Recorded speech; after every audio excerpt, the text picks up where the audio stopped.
I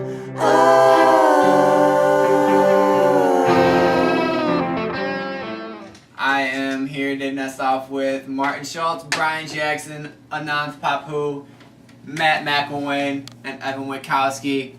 What are we doing, You gentlemen? all have been invited here to this round table because you guys are some of the most articulate people that I know, and intelligent. Age of political correctness. Okay.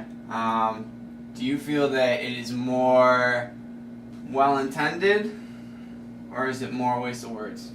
What, political correctness in general? In general.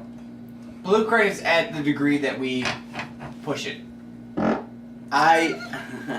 Boom. Speaking of That was just a bass line on the track. That wasn't PC at all, sorry. Exactly.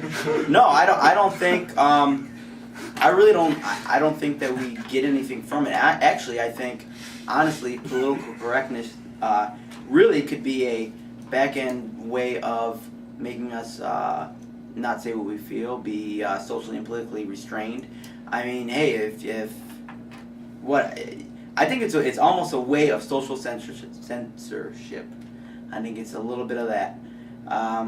Because you know what, if you have to worry about that your ideals may not match with someone else's ideals, well, that's fine. We'll bring them out on a round table such as this and actually hash over them, and hey, maybe then you come to some sort of a consensus or a mutual understanding at the very least. So honestly, I feel that political correctness in general has been ingrained in us by society, by the media, and everything else as a form of, or as a way of honestly getting us not to communicate like this, and even and on another note, almost makes us look at each other even more different when really we're all the same.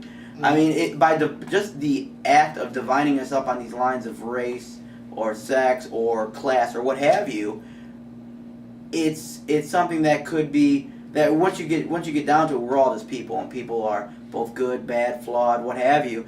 It's putting one more division in between us and the unity that I think is what we're all looking for. So no, I say, hey, say what you mean, and if it offends somebody, then maybe you have to explain yourself.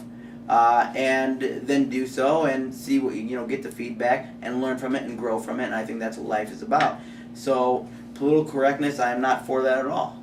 It makes things real awkward sometimes with PC.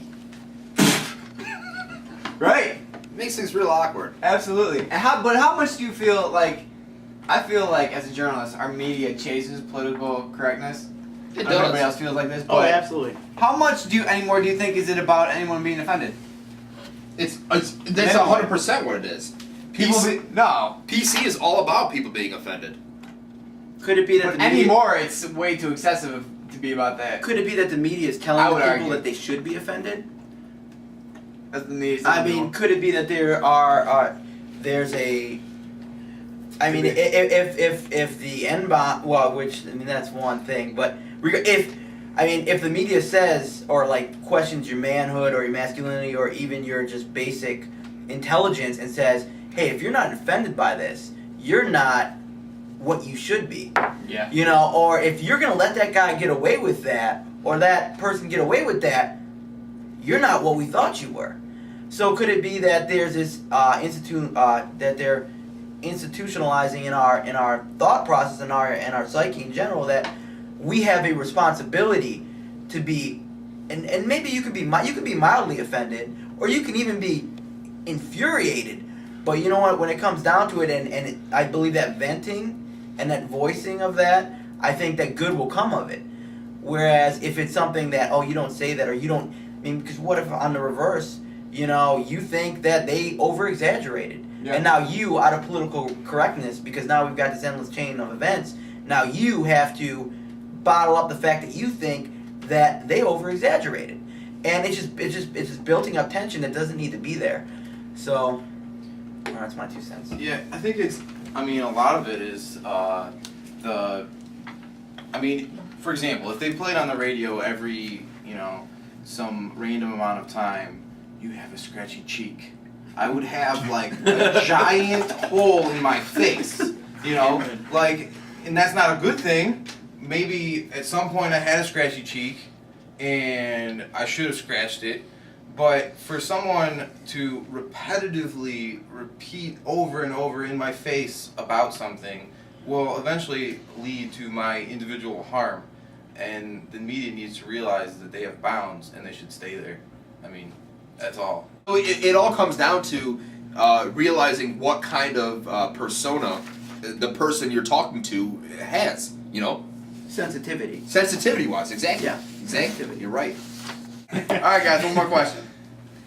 Someone laid out the perfect crime before you, told you how to do it, and it was so well designed that you couldn't get caught.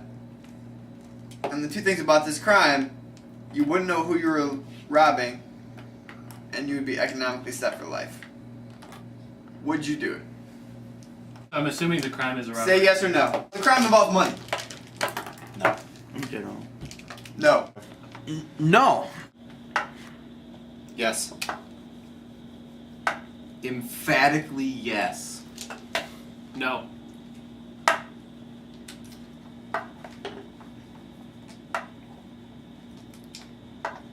No.